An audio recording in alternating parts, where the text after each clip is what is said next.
નમસ્કાર મિત્રો, ફરી સ્વાગત છે તમારું આપણી આ યુટ્યુબ ચેનલ શિક્ષણ મંદિરમાં. મિત્રો, આવનાર સમયમાં 9 થી 12માં શિક્ષણ સહાયકની ભરતી થવાની છે.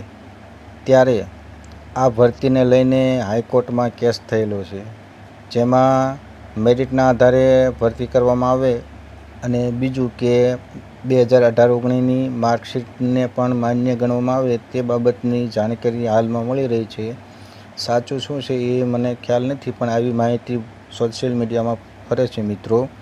તો જે રીતના સરકારે માર્ક્સના આધારે ભરતી કરવાની જાહેરાત કરેલી, તે અનુસંધાને મેરિટ પ્રમાણે ભરતી થાય એ બાબતે હાઈકોર્ટમાં કેસ થયેલો છે મિત્રો.